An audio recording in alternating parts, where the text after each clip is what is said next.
1,000 houses, and I think that this is the right way, not to put some populistic laws that actually not meeting the economy law.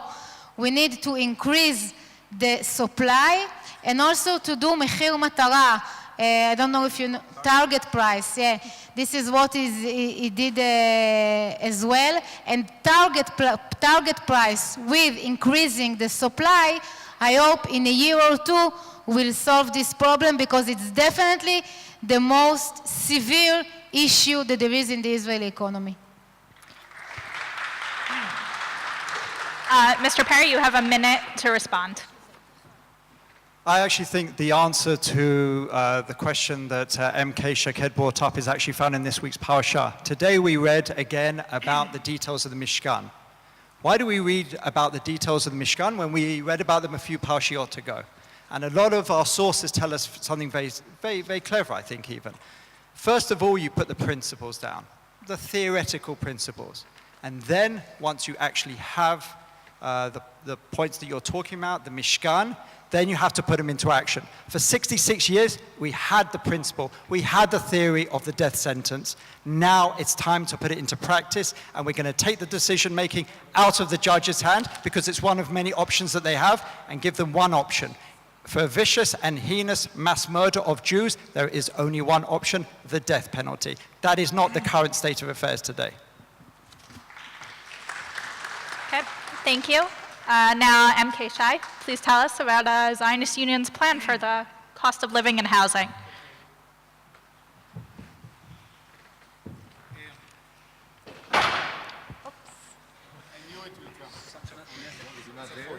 Okay. One thing I would like to mention, that you probably noticed that in some issues we do share the same view between us. Something I would like to mention tonight is that my colleague Ayelet and myself are sharing the leadership of the lobbying for the release of Jonathan Pollard from the American jail. And we've been urging the government as much as we could. We did everything. Uri, my friend, is sitting here in the hall. He's pushing us very hard as well. And let's hope very much that it will happen as soon as possible, because we know in this case we are running out of time. Yeah, let's pray. Anyhow, to the question. We intend, there's a basic difference, I said before, between us and the government. We believe that a free market economy is essential, but at the same time, if it doesn't work, the government should interfere. The government should take the lead. The government should find out what are the reasons for this shortage of housing or the cost of living. And the reason is mainly lack of competition. That's the point. There's no competition. If there's no competition, prices are not going down. They are either staying or where they are, or even going up. That's what the government should do. The very fact is that in the past, even past year, the cost of living rose by 5%. We intend to take the lead. And we intend to be involved. And we intend, if necessary, even to build by the state, something which hasn't happened for a long time. The last time the government built by itself was over 20 years ago, when the bulk of the Russian Jews came to Israel, and we had to find solutions for them as soon as possible, housing solutions. And one of the ideas was, and it was actually completed by that government, hundreds of thousands of houses and units were built just for the sake of helping them to settle as soon as possible. I'm not sure we are going to do that in the same scope, but this is just an example of what the government should do. The same applies to other markets in Israel. They need that regulation is not enough. We have to find out what are the roots of the crisis and take care. That's the basic difference between us and the government, and we hope very much, we believe that it will help, at least for the time being, and then we can release this intervention and let the market run again. That's exactly what we intend to do. Thank you. I have a follow-up question for you, because I'm hearing two contradictory ideas in your answer, which is you're saying that it's important to have competition to lower the prices, and then you're saying that the government should be building and the government should be, I thought you said setting prices. If we realize, we have a full plan how to build and how to bring the prices down. If those solutions won't work, and it's all very detailed in our political and economic platform that has thus been out, and by the way, I urge my friend Benny Begin to tell you why the Likud has no political platform. Why? Because I think that if you want, I think, and I believe I wrote this platform by myself with a team of experts, and my question is why the Likud doesn't have a platform, which is so much important. Okay, he will answer, not you. Secondly, to your question, we'll take different steps, and it will be done according to certain assessment. If this solution doesn't work, we'll move one step further. But we all understand that especially the young generation of Israel, people that we are hoping very much that we wouldn't lose, that will stay in the country and won't go anywhere out of the country, will have to get certain solutions for housing in reasonable prices in order to live in this country and not to go anywhere else. Thank you. I'm going to give Mr. Begin an extra minute since there was a question asked here. We're not taking audience questions. I don't know if we said that in the beginning, but since we had a, I suppose, negative remark about the Likud, then Mr. Begin will get an extra minute so he could talk about that as well.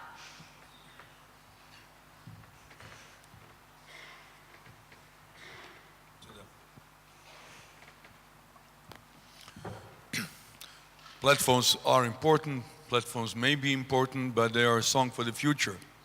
Likud can demonstrate real achievements on the ground. I think it's the best and most reliable platform you can have.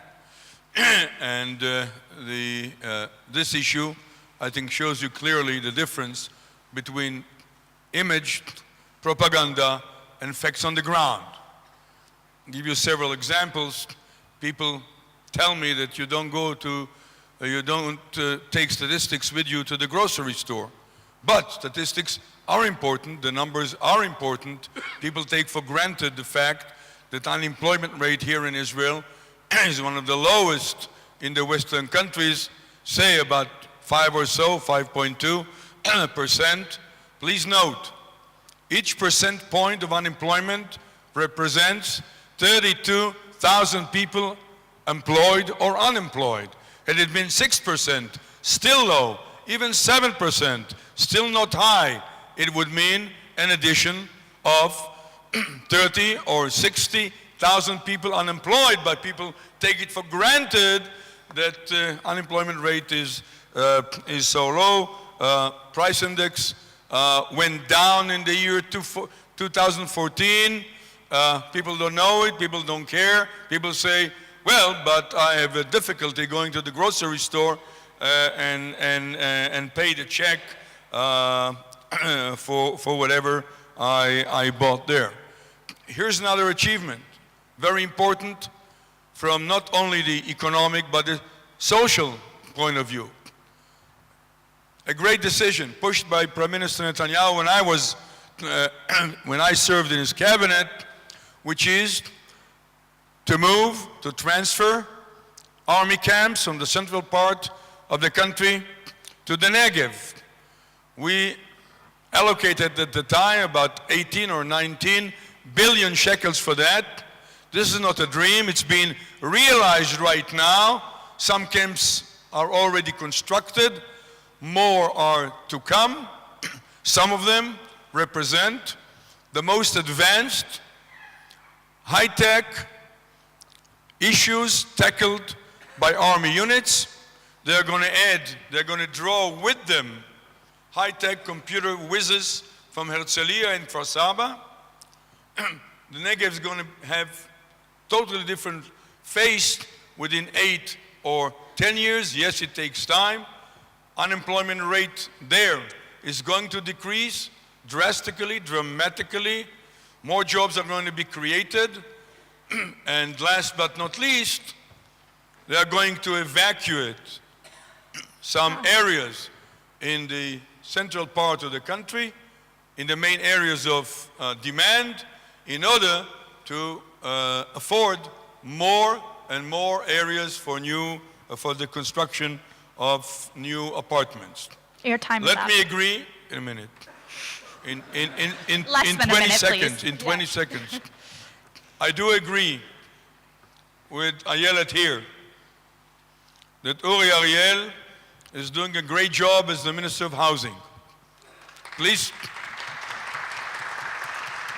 I would add that he can base the number of apartments on work previously done and efforts previously successful of the previous government. But let me note that if Likud does not close the gap between Likud and Labor, as demonstrated in the recent polls, Uri Ariel, with myself and Ayelet, are going to be sitting in the opposition.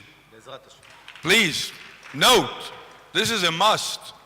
Vote Likud, otherwise the great work done would not continue. Thank you. Okay, now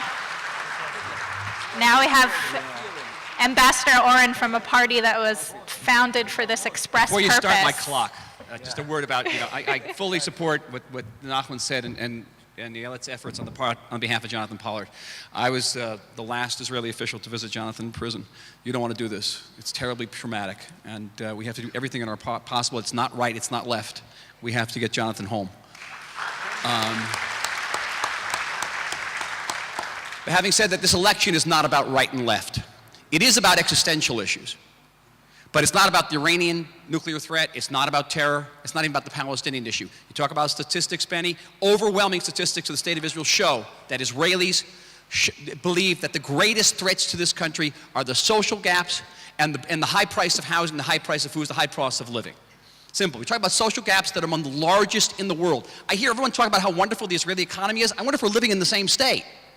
We're talking about the largest social gaps in the world next to Chile and Mexico. 20% of the population living beneath the poverty line. Yeah, people are employed, but do you know what poverty is in the state of Israel? It's 2,800 shekels per month on your paycheck. If you make 2,801 shekels in the state of Israel, you're not impoverished. Yeah, right. Yeah, right. 36% of the children beneath the poverty line. It's a busha for a Jewish state. Busha. Housing, people are building houses all over the place. We have 125,000 unit deficit in housing. Next year it'll be 170,000. 250,000 housing units bogged down in bureaucracy. Housing prices from 2008 and to 2013 go up 55%. Under the last government went up 17% in 2 years.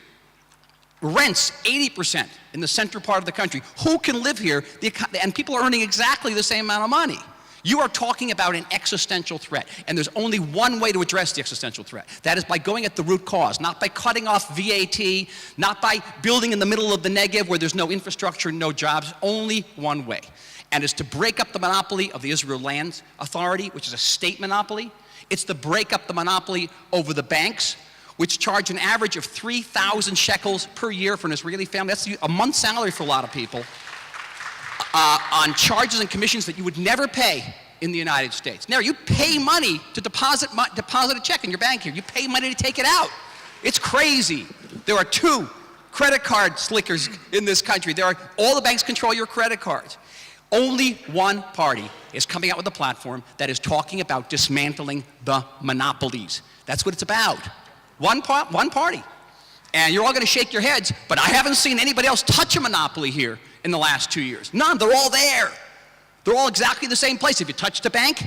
Have you touched the 5 companies that control all the food on your market shelf? Have you touched the 2 monopolies that control all the import of food in this country? Not one. Time. Not one. If we don't do it, folks,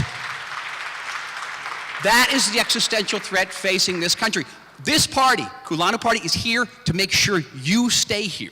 That's what we're about, making sure you and your kids stay here. Period. So I said that I'm not going to let people get away with inaccuracies. So as Uri here was shaking his head, Meretz also has a platform about breaking the bank monopoly.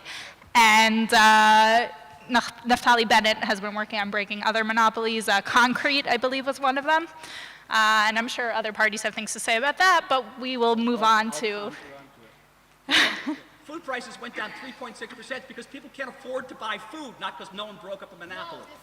That's true. It didn't go down 5.5%. It's just not true. The food prices went down in 5% this year. Down because people can't afford to No, buy food. it's not true. That's It's why. It's just not not because true. you did anything. It's because just people not can't true. afford We to did buy a lot food. of things, Okay. and it's just not true. Also, Naftali Bennett broke the cement monopoly. It's just not true. It is Yeah, yeah, You didn't touch any of the monopoly. MK Lipman has something People can't quick. afford to buy milky, so they buy bread. Well, It's everyone just has not things to true. I say. can All give right, you a everyone list gets like 2 sentences, I and then we can- move on to Uri. I can give you a list of things that Bennett did in the economy ministry, included breaking the monopolies, breaking cartels, and other things. And this is why the food prices went down in 5%. Okay, MK Lipman. The Tao report says that the food prices went down because people don't have food, don't have money to Okay. buy food. That is the only single reason. Okay.